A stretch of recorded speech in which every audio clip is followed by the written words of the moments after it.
Today, many students go to college with numerous questions about their faith, yearning to know if the seed planted in them as a child is both true and practical.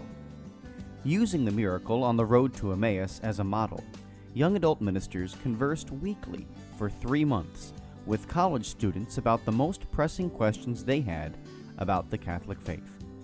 As they journeyed together virtually, something amazing happened. Doubts disappeared, fears faded, and Jesus revealed that He is still alive. Hearts Burning Within Us, the latest book from Patchwork Heart Ministry, is a result of that grace-infused conversation. It is the perfect back-to-school gift for recent high school graduates and current college students. Get your copy for them today at patchworkheart.org or by calling 424-704-3278. That's 424-704-3278.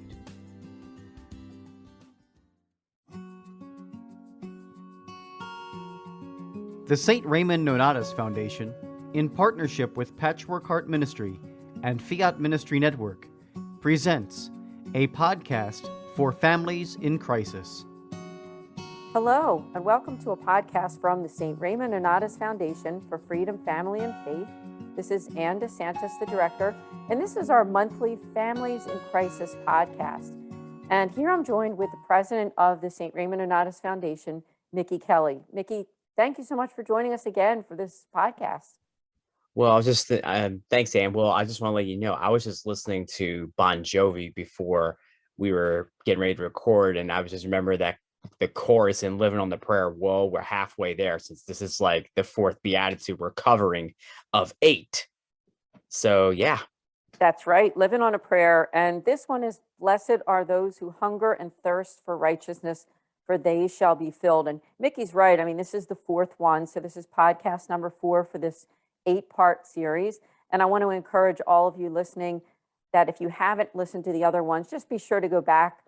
We started with, of course, number 1 a few months back, and it's on our YouTube channel at Philly Nonnatus. It's also on our St. Raymond Nonnatus Foundation Facebook page, and you can also find it, I believe it's on our website too, under our podcast page. So without further ado, let's get right into the topic, Mickey. So I'll just say this one again. It's, blessed are those who hunger and thirst for righteousness, for they shall be filled. And we're talking to you, our listeners, who are affected by some kind of a family crisis, whether it be divorce and separation, relationship issues, a job loss, sickness, all of the other facets of what can bring those adversities to family life. So, Mickey, I didn't know if you had anything you wanted to share to begin with on that whole idea of hungering and thirsting for righteousness. Yes, and I think there's a couple things we can definitely look at. And the first thing is I was just reading a blog from someone that contributes to the Word of Truth. I think that's like a probably a sector under Bishop Robert Barron.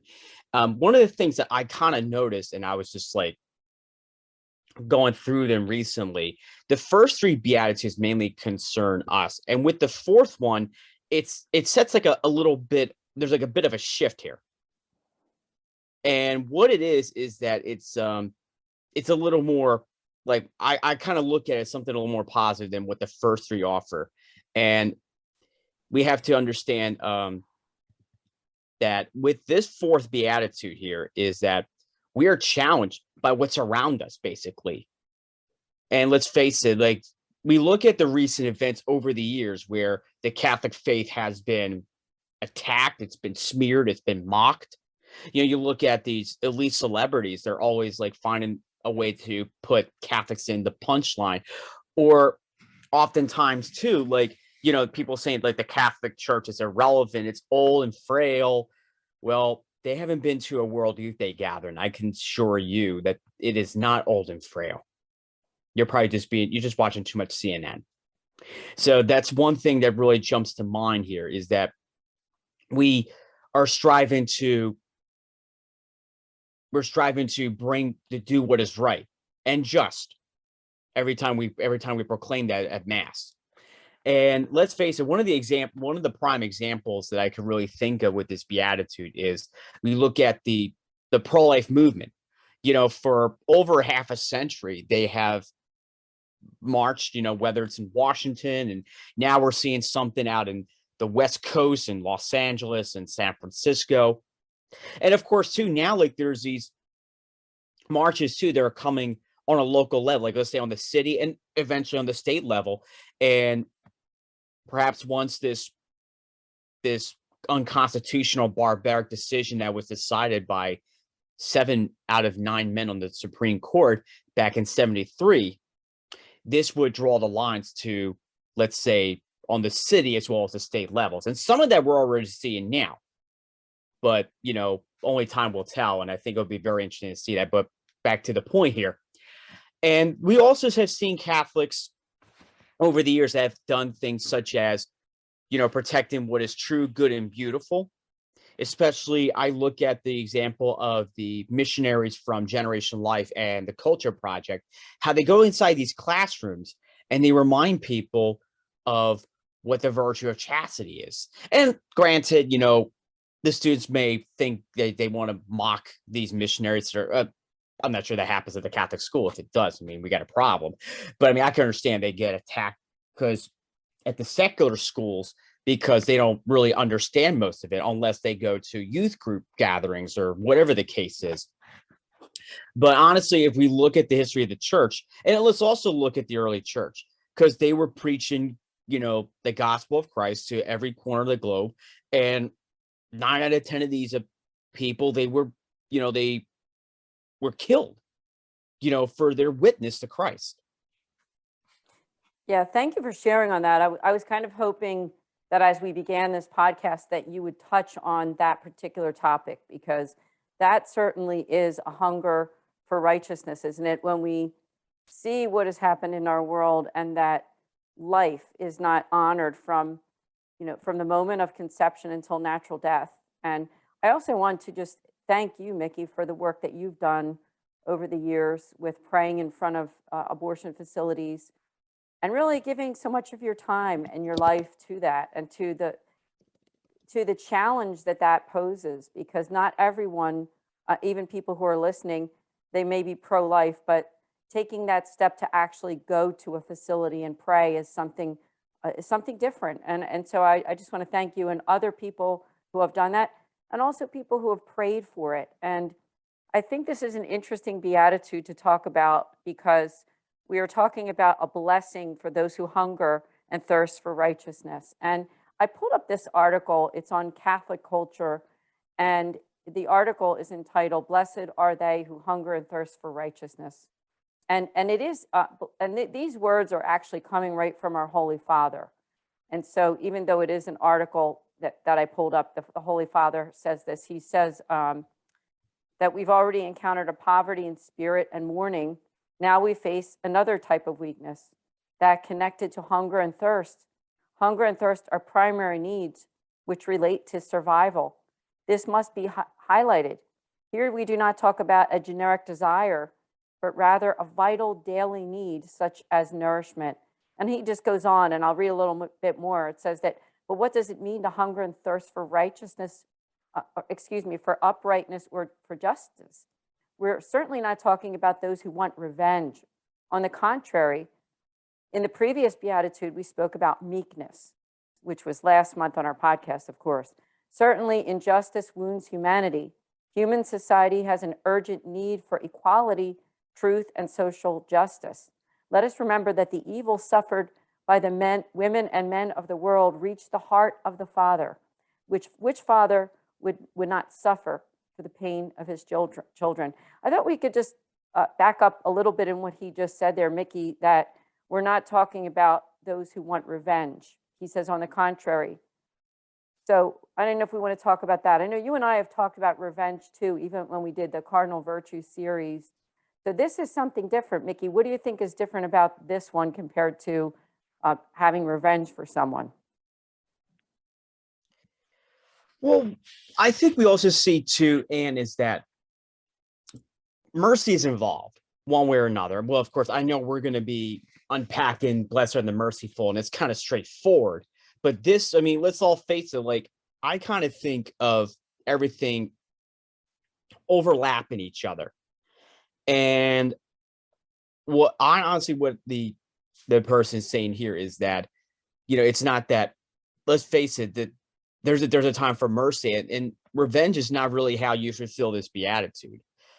And, you get people that bully you or mock you, whatever the case is, you can't, Martin Luther King once said that love can be defeated by hate. I'm just paraphrasing him, by the way. And of course, the only way you can defeat darkness is light. That's something that he would say. But I also was really struck by a remark that Padre Pio once said, that my past, O Lord, to your mercy, my present to your love, and my future to your providence. And even too, something that really pops out to me is from the 45th chapter of Isaiah, in which Isaiah says, those hungering and thirsting for righteousness are those waiting for God's righteousness, the fulfillment of God's promise to restore the people to freedom and prosperity. And I think what Isaiah is trying to tell us here is that when we wait for God's righteousness, there will be a land that will be filled with God's freedom and his prosperity every time that we invoke his name. Yes, invoking his name has a lot of power, and it's a prayer, I think, isn't it? And they call I agree, sure. Yeah, they call that an aspiration, to the Lord, when you just say, Lord, help me, Jesus, Mary, Joseph, Lord, be with me at this time. It's a special prayer that we can speak when we're at our time of need, where we know that we need God, his providence, we need his care, we need his love. And I think in this particular beatitude as well, we can look at the fact that we need his righteousness, and not in the way that this article says, that Pope Francis talks about, that whole idea of getting that revenge. That's not the righteousness. And this article continues to say that in the scriptures, we find the expression of a thirst more profound than the physical one, which is a desire found at the root of our being. And then the psalmist says, God, you are my God. I pine for you. My heart thirsts for you. My body longs for you as a land parched, dreary, and waterless. That's from Psalm 63:2. The fathers of the church speak about this restlessness which inhabits the heart of man. And St. Augustine says, thou made us for thyself, and our hearts are restless until we rest with thee. So there's an inner thirst and an inner hunger. It's a restlessness. And I think that's also a good topic for all of us who are listening, especially people who are in crisis, people who have been through some kind of an adversity. And, the foundation has helped all kinds of people in that whole spectrum, whether it be anyone from a divorced or separated to someone who has a sickness, a job loss, even a psychological or an emotional distress of some kind. And we get people who contact us all the time who wish to have an appointment with us to talk about those needs. And that's what I think that call to mission also is all about in the church. It is that idea that we're there for one another, aren't we?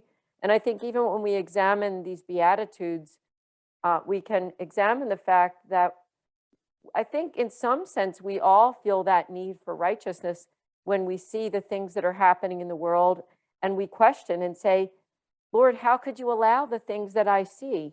So, Mickey, I don't know, related to that, I didn't know if you had anything to say, because you have certainly, as I've said in the podcast earlier, you've seen a lot in terms of that hungering and thirsting for righteousness when you see, in the work that you do for pro-life. And that would go, just to make sure that I mention this too, that's not just from conception until the baby is born. That's throughout the entire lifespan.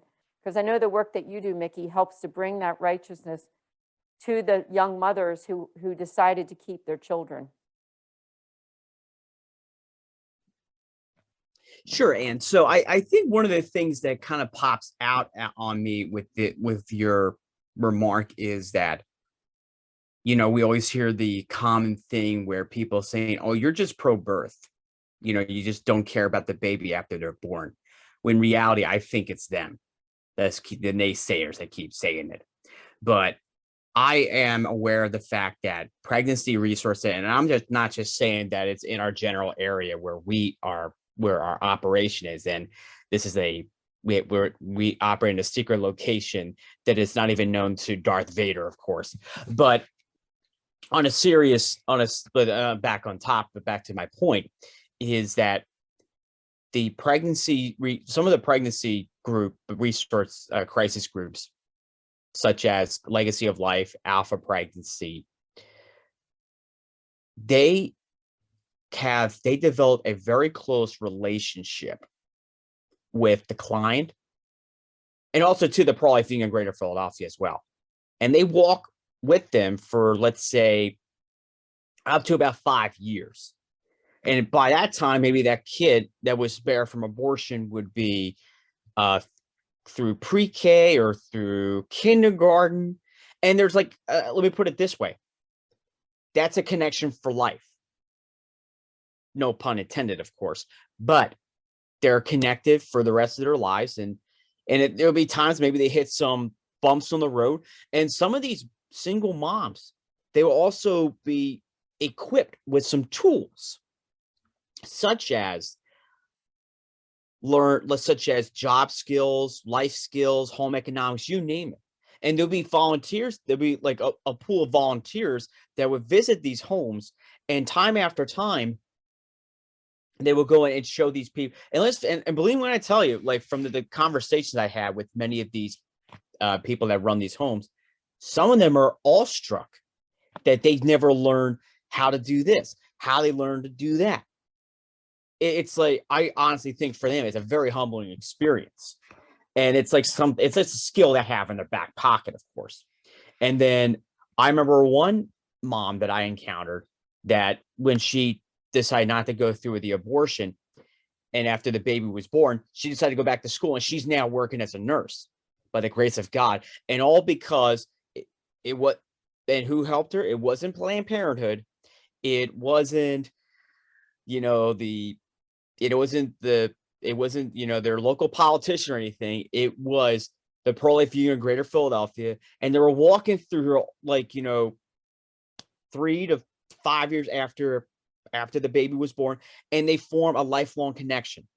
And that's all it takes. And I think that's something we need a little more. I always think of, the road to Emmaus, where like Jesus had accompanied the apostles after the events of the crucifixion and the resurrection, everything, it comes between the resurrection to, the period to the ascension, everything. And some of the events weren't really recorded in the Gospels, but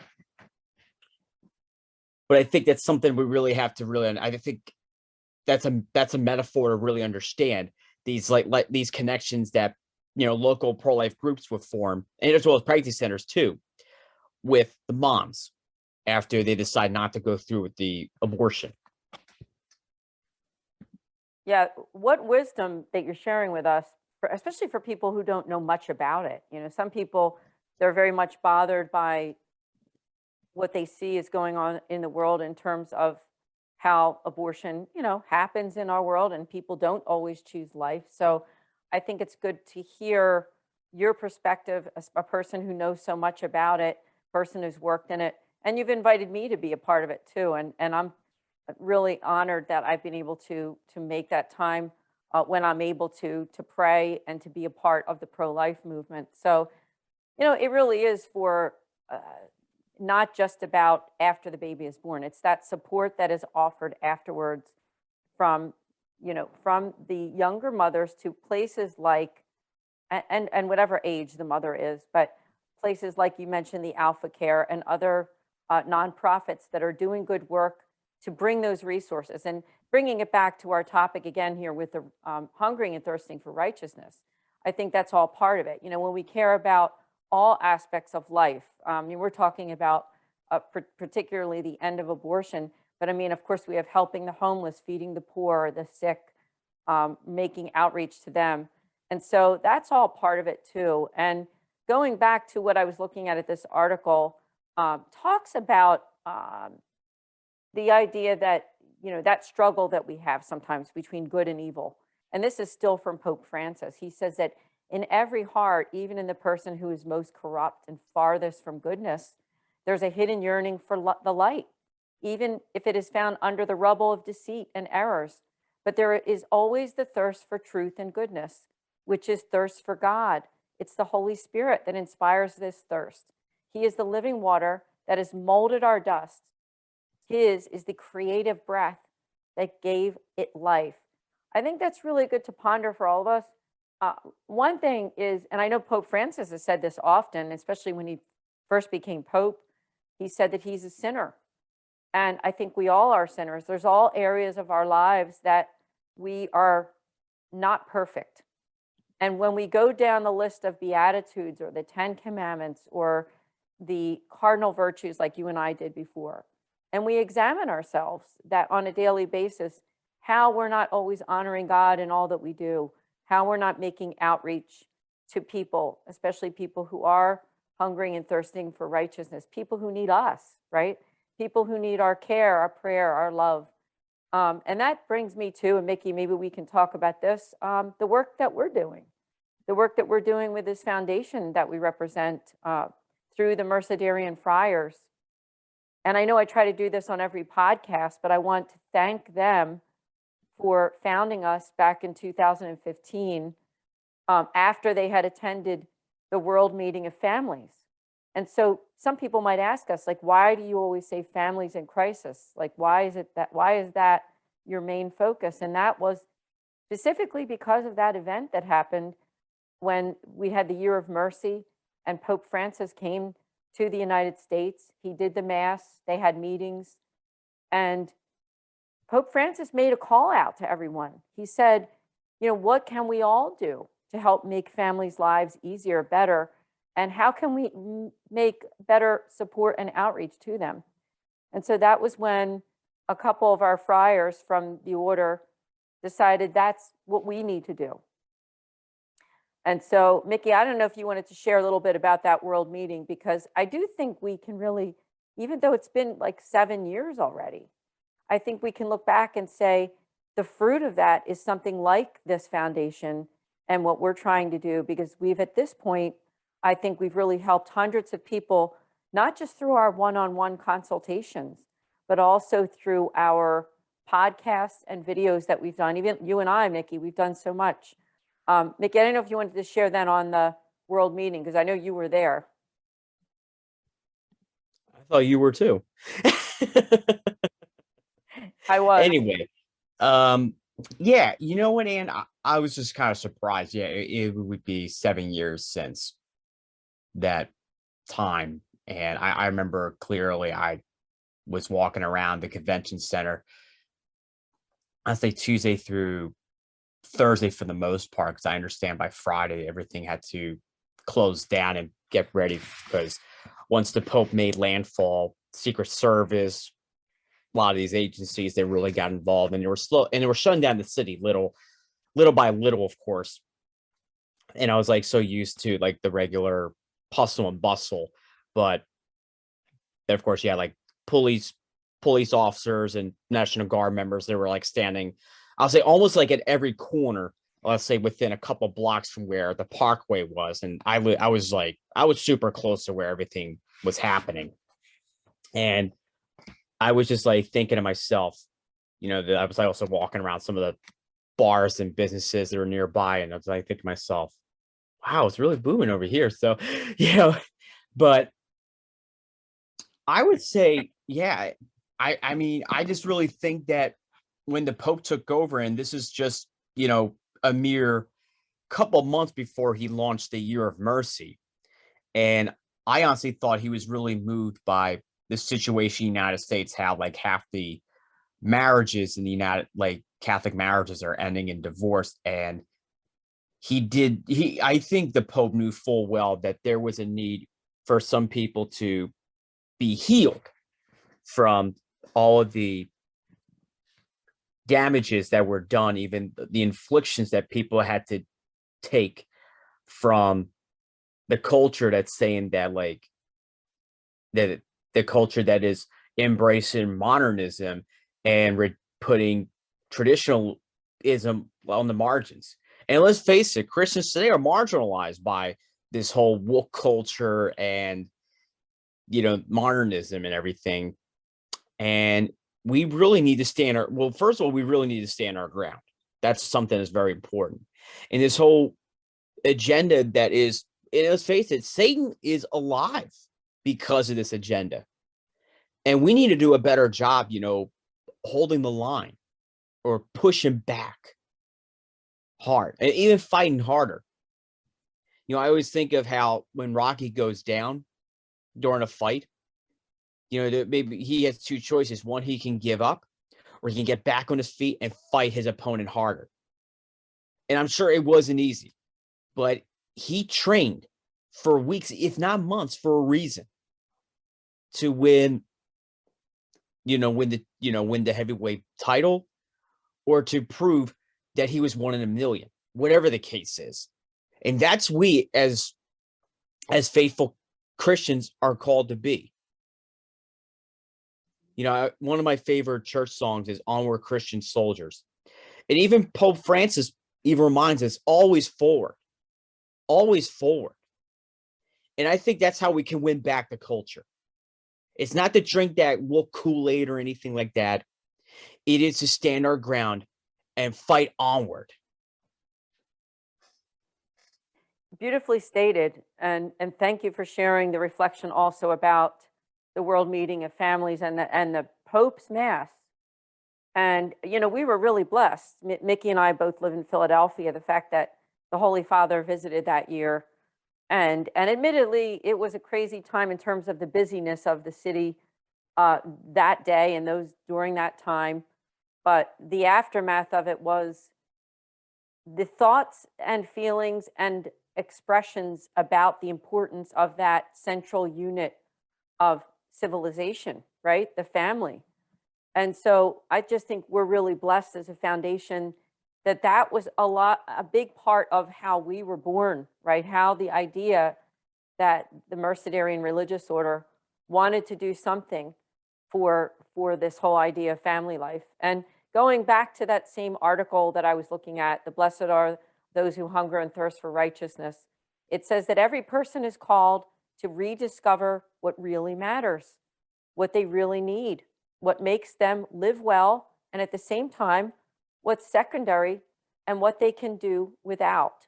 I just think maybe we take a pause there and talk about that, rediscovering what really matters. And I think when we look at this one, blessed are those who hunger and thirst for righteousness, this is one of those things that really matter, isn't it? It's one of those things that really matter is that wishing and wanting, we hear that saying, people say a lot of times is that, quote, wanting to make the world a better place, And my answer to that is, I think we can. I think we can help to make this world a better place. Now, is it going to be a perfect place? Not until, the second coming of Christ, right? Because there's always going to be some kind of sin in the world. There's always going to be a struggle. And we can expect that, not just now, but for the rest of all of our lives. It's never going to be a perfect world. And I don't think we can wish for a utopia here. But what we can do is try to work toward making this world a little bit more caring, a little bit more understanding, hungering and thirsting for the things that really matter to God, right? What matters to God? What matters to God are people, that they're allowed to live. I mean, as Mickey was talking about pro-life, and that's a really important part, I think, of hungering and thirsting for righteousness, is it allowing people to have that full life from the time that they were conceived until the time they're taken from this earth, at natural causes, hopefully, right?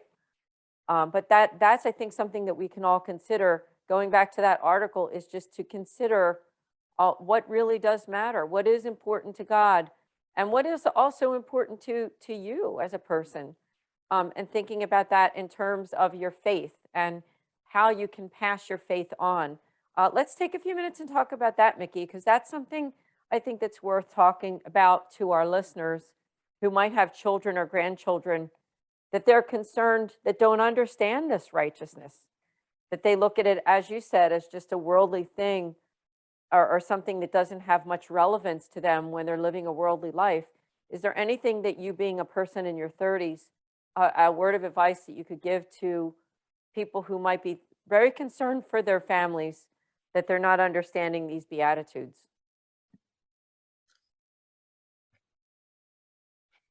Three words really comes to mind. Be an advocate.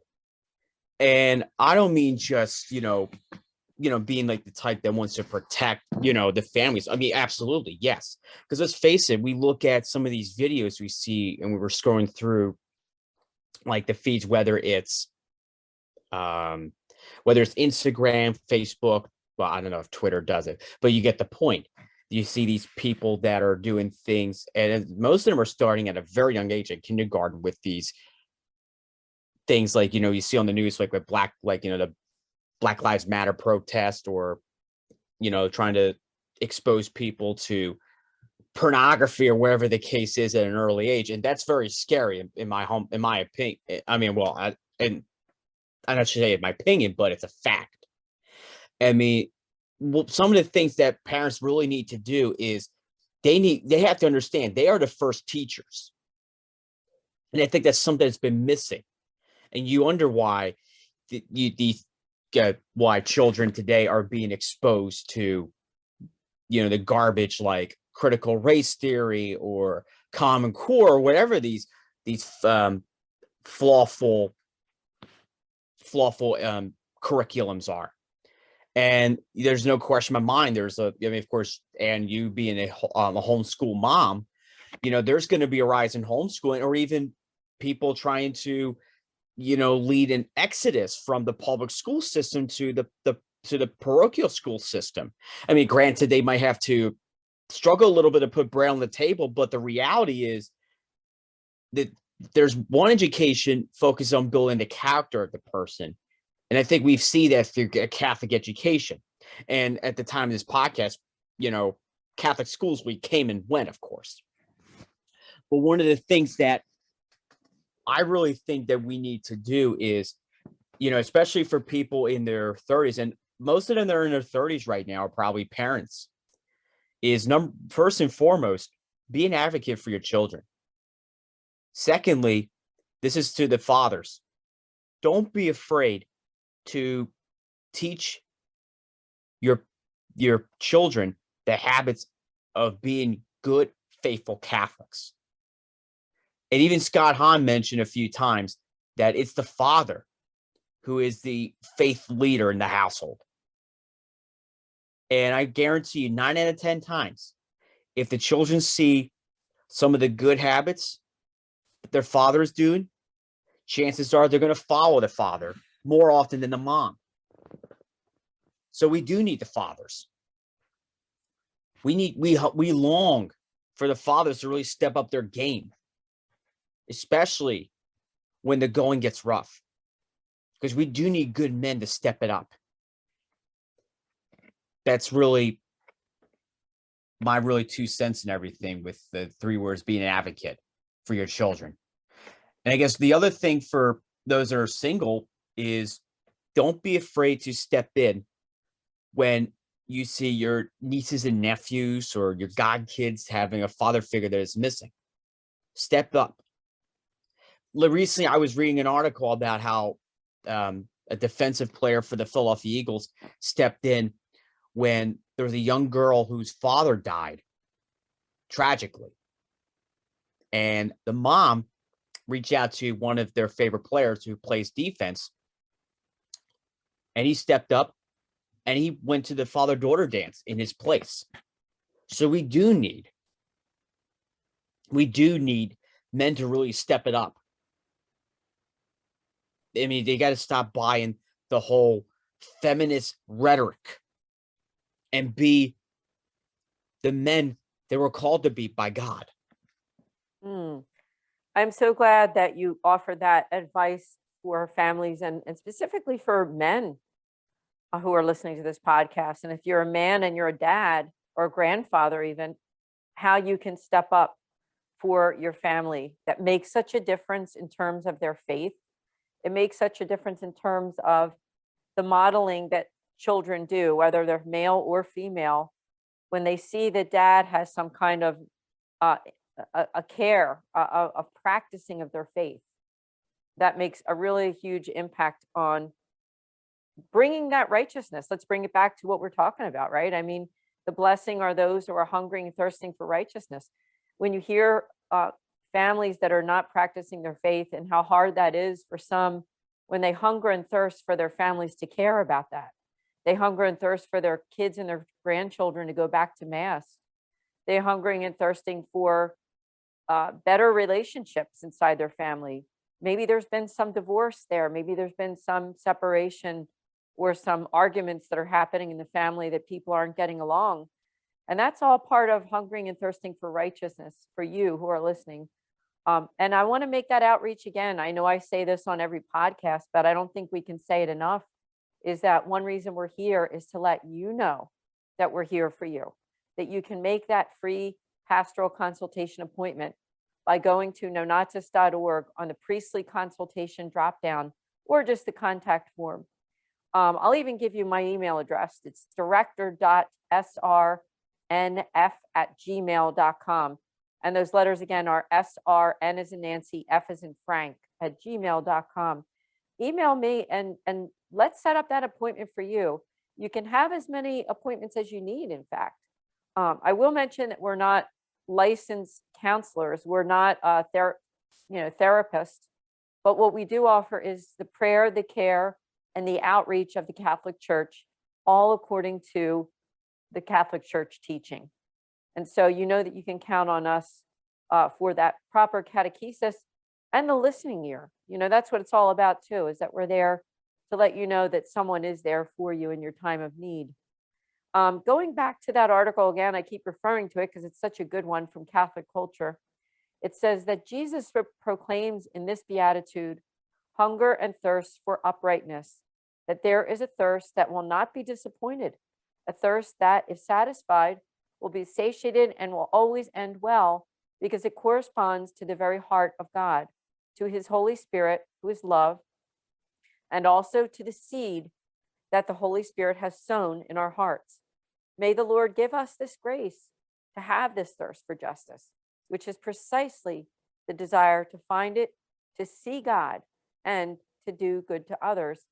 Mickey, as we're coming pretty soon to a close, let's talk about those three last points that the Holy Father mentions. He says the desire to find it. So I didn't know if you had anything to say about those who listen to this podcast and think, I want righteousness, but I just don't see it anywhere. How do you think they can find righteousness in their own lives? Mother Teresa once said that you have to find your Calcutta. Now, I'm not saying get on a plane to go to Calcutta, India, but find it in your home and then find it in your community. And let's face it, there are times that you're going to have to find things such as maybe your suspicion. I mean, let's face it. I mean, some of the things that we long for is, when are people going to understand that God is knocking on the door of their hearts? When are people going to understand that the rhetoric they are sold now is really leaving a gaping hole on their lives? It's making them hungry for more. Even Bruce Springsteen, I don't mean to give away your age on this one, Ann, but he once had a song called Hungry Heart. And in the chorus, it's like, everybody has a hungry heart. And let's face it, we're surrounded in our culture. They're hungry for the truth. They're hungry for something that will satisfy their hungry hearts. And it's not, it's not, a bag of Dorito chips, although I think it'd be good right now after this episode's recorded, but they're hungry for more. And I always remember one of the phrases that one of the Eagles players would say when they were, when they were counted out, when they were going into the when they were, when they clinched #1 seed for the playoffs, when they won 4 years ago. The thing about the hungry dogs, they don't stop eating. They don't stop eating. And that's really what Catholics are, those Christians are these days. when it comes to the fourth beatitude. They don't stop getting hungry. And what we need to be hungry for is, for God. We're hungry for God. And we're hungry to be a part of fulfilling his will on earth before we make it to heaven. We just need to find the people that can help us fill that void that was left in our culture. And granted, there will be people along the way that would ask you to follow them, just as the apostles followed Jesus. They all had one thing in common. Some of them had an occupation, tax collector, fisherman, whatever the case is. But Jesus called them. They dropped everything and they followed him. In the end, they were satisfied because they were fed the finest wheat from God. So wise, your words, and the idea of being hungry. And I think that was really inspiration from the Holy Spirit, because that's the Beatitude itself is, blessed are those who hunger and thirst for righteousness. And you brought that right into, you brought the Bruce Springsteen song, of course, which I do remember, and thanks for bringing that one up. And that's a good way for us to look at that. Everybody does have a hungry heart. And when we look at it in terms of this beatitude, that last part of the article that I was just reading, it says to see God and to do good to others, because that really is really at the heart of what that hunger is. And for you who are listening, who are facing adversity, or family in crisis, or an individual who's gone through some type of a really difficult challenge, that's good advice for you.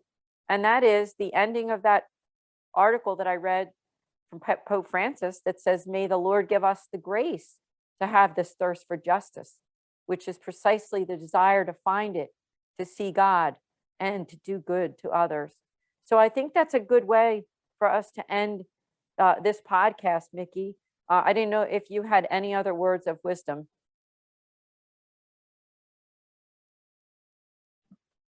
I could say stay hungry, but I think that's overused. But one of the things that I would offer for everyone, even though I think one of the things, if I could mention one more thing, is God satisfied the hunger in your life. All it takes for you is to yearn for his righteousness and to keep fighting the good fight of the faith. We should, as long as you keep your eye on God, no matter what is thrown at you, you will soon be satisfied as you reach your ultimate goal in life, and that is heaven. Amen. That goal is heaven. And thank you again, Mickey, for joining us here with the St. Raymond Nonnatus Foundation series. This is the Beatitudes Series, so you can join us again next month. We always premiere on the last Thursday of every month at 8:30 p.m. Eastern Time. But good news, all of our podcasts are on demand, so you can go straight to the Philly Nonnatus YouTube channel or our website at nonnatus.org and learn more about us. So, Mickey, thank you so much again for joining us and for all the great work that you're doing, especially your work with us as the president of our foundation. Thank you for having me in. God bless everyone. We'll see you next month on the St. Raymond Nonnatus Foundation for Freedom, Family, and Faith, Beatitudes Series. See you then. Thank you for listening to this podcast. For more information about the St. Raymond Nonnatus Foundation, visit nonnatus.org or email director.srnf